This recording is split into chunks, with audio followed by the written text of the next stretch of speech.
Hey everyone, Geophysicist Stefan Burns here. We have a big energy wave that is currently rolling in, and that's going to continue to crescendo and climax over the next couple weeks. It starts off with the annular solar eclipse on the 17th of February, which will be viewable as a ring of fire from East Africa down to Antarctica. And on the same day, we enter into the year of the fire horse. Just a few days later, we have the Great Conjunction between Saturn and Neptune, a once in 36-year event approximately, but this one is very special because it occurs exactly at the spring equinox point in our tropical local reference frame. And also we have Pluto and Uranus in harmonic aspects to Saturn and Neptune with 60-degree angles, and those two planets together being in a 120-degree trine. So that is quite rare, very powerful signature. And following after that, we have a lunar eclipse that will be visible from North America. And while there's a bunch of other mundane factors, you could call them, they're adding into this entire energetic equation. So we have this coronal hole that's currently on the Earth-facing side of the sun, soon to increase geomagnetic volatility here on Earth as that coronal hole high-speed stream goes geoeffective in about 24 to 48 hours, and then will be hit by that high velocity plasma being emitted from the sun. G1 to G2 geomagnetic storming conditions are expected, and we see this connection between coronal holes and earthquakes. In fact, we just had our largest earthquake in quite some time with a magnitude 6.4 that struck Vanuatu. Pretty close to the location of that magnitude 6.2 that struck near Fiji, and that was a deep earthquake. And just in about the past 48 hours, we also had a magnitude 6.2 that struck Chile. So there's been a lot of earthquake activity over the past few days, though in general it is still subdued as compared to some earlier time periods a few months ago. But it looks like we may be at the beginning of a notable seismic burst. We'll have to wait and see, but these coronal holes are well associated with high magnitude earthquakes. And often those earthquakes start when it is Earth center or also geoeffective, and also slightly afterwards when that solar wind velocity is high and the solar wind density drops significantly. So that is where we are right now. And in general, this whole energetic brew, I think, is going to give us some surprises. There is a lot that's happening right now in our energetic sphere. Perhaps you've been feeling that already. I don't think it's going to cool off tomorrow or the next day. I think we're going to have a bit of time until things start to cool down. Things are very spicy right now, so keep that in mind. We have some notable weather as well. We'll talk about that. Mount Semeru in Indonesia also just erupted today on the 14th, so a lot to cover. Let's get right into it. To begin, let's look at our space weather model that was released by NOAA for this coronal hole high-speed stream impact and this coronal mass ejection that are combining together. You see that right here. And you see this void space left by that high-speed stream, because when you have these high-speed particles being emitted from the sun, the solar wind density drops. So here we're looking at the density. Look here, there's that coronal mass ejection, not that strong, though it is stronger in this south-north view. So most of it's passing north of our planet, but we do get a slight flank impact, and that is going to be combining with this co-rotating interaction region, because high-speed plasma from the sun will effectively catch up to anything that's slower and form this shock region. So that is generally what drives the elevated geomagnetic activity as a result of these coronal holes. And that coronal hole usually needs to be transequatorial, cutting through the ecliptic plane of the sun. Let me show you that right here. We see that this is cutting through the equator and therefore the ecliptic plane. So as a result, that will hit us. So that is coming in just the next 12, 24, 48 hours. Once that coronal hole goes geoeffective, we're expecting that to happen. And it's not going to be a super long geoeffective connection because that coronal hole is fairly thin. But afterwards, we will be in this void space. And that is a particular zone of interest as it relates to earthquake activity. And here we have our USGS latest earthquakes map showing us activity for the past 7 days. You see this 6.4 there, top of the list. That just came in within the past 8 or 10 hours. And so that was a magnitude 6.4 earthquake that did strike the island. Here we can look at it. And so there's a few islands for Vanuatu. It did actually strike the island itself. There's no tsunami warning for that. Typically you need like a magnitude 7 plus earthquake for a tsunami, even magnitude 7.5. And you're not going to get one typically if it hits the land right there. And just nearby, about 4 days earlier, we had this deep magnitude 6.2. I covered that on a recent video. That was at 510 kilometers in depth. So two of the biggest earthquakes in the past week, closely located together. And then also we had this 6.2 here that struck Chile, as you can see, in the middle of the country. And that also was not off the coast. It was on land, though just very close to the coast. And of course, you see it's very large subduction zone there. So you can get really big earthquakes there, not just magnitude 6 or 7, but the largest earthquake ever, in fact, on record, magnitude 9.5, occurred just nearby, near this kink in the subduction zone there. So we're starting to see earthquake activity pick up again as a result of perhaps that coronal hole on the sun. Just in general now, 3 magnitude 6 plus earthquakes in 7 days isn't necessarily out of average, but compared to where we've been for the past month and a half or so, we are starting to increase in activity. And I do expect that to continue because we have this coronal hole high-speed stream impact, but we also have the eclipses coming in. That annular solar eclipse is a new moon. So we'll have that gravitational effect from the moon increasing tides, not only ocean tides, but also earth tides, vertical displacement of the earth, which creates more microfractures and in general seems to create more earthquake activity at a global scale, about 0.5 to 1%. The year the fire horse begins, and then we have this Saturn-Neptune Great Conjunction, which is very, very significant.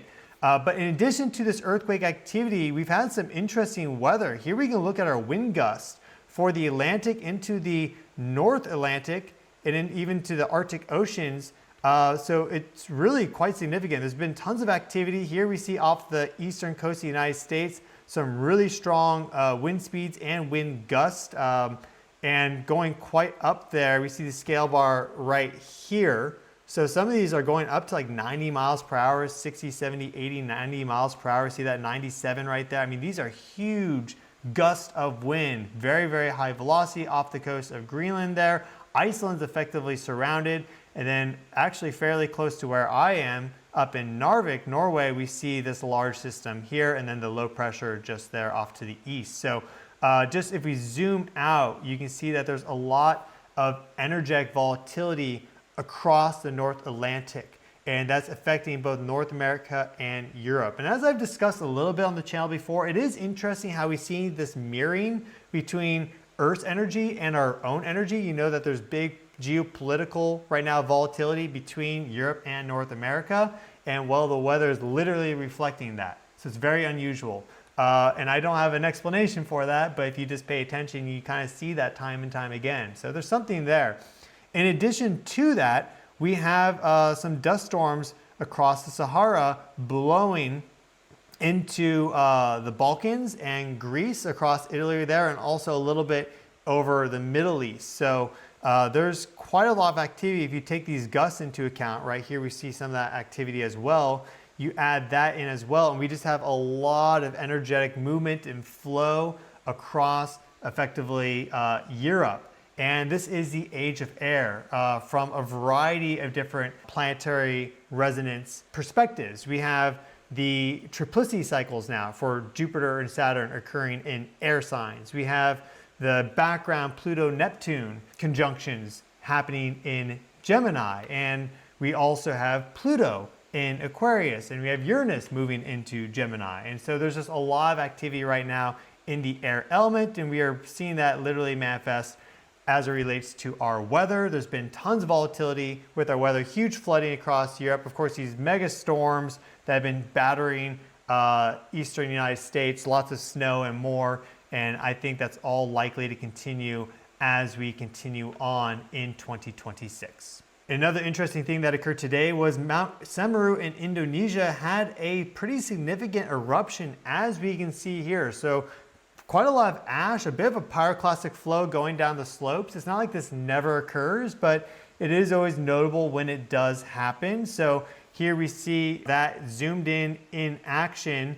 And perhaps we get more activity from Mount Semeru or some of the other volcanoes in Indonesia over the coming days. We do have the year of the fire horse effectively starting up, and that really is defined by this free movement of energy and explosive events, fire energy. So that is what we have happening, and that is very resonant with the planetary resonances if we use the Western Tropical System, which is based off of our local reference frame. That Saturn-Neptune conjunction at 0 degrees of Aries is on the spring equinox point, the very beginning of our zodiacal seasons, and effectively a big initiation degree, fire energy, Aries. So I expect there to be quite a bit of volcanic activity for 2026. Personally, we'll see how that plays out, but that is kind of where I'm thinking things happen. We could see some pretty big earthquake activity this year. I think we're likely to see that be the case over the course of 2026. In general,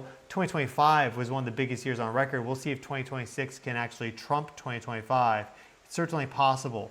In general, now that we are near the end of solar maximum, the beginning of the descending phase, we have more energy that's come into the planet. We just, of course, had all that intense solar activity at the beginning of February that really charged things up. And as a result, Earth is supercharged at this moment in time. And this energy doesn't dissipate just over the course of 1 week or 1 month. It takes some time. There's a whole cyclical nature to this. So we often see increased earthquake activity during the descending phase of a solar cycle. So the fact that we had so much earthquake activity in 2025 during solar maximum could be a sign that the descending phase of solar cycle 25 and the solar minimum period could be very active.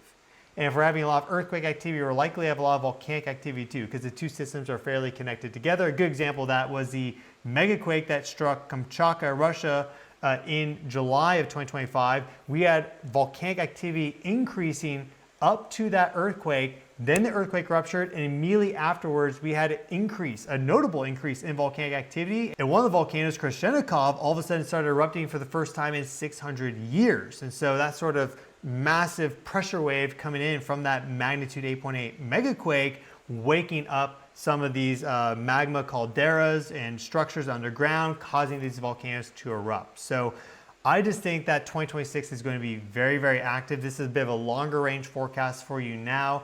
Solar activity is expected to continue to diminish down. Sunspot numbers are going to go down in 2026 overall, and the amount of solar flares and such will go down overall, but we're probably going to be seeing more Earth events for this year. But what we have coming up with the eclipse, the beginning of the fire horse year, and the Saturn-Neptune Great Conjunction, and then that lunar eclipse for North America is one of these energy condensation moments, because every eclipse season already is effectively an energy spike. We only get them twice a year, eclipse season.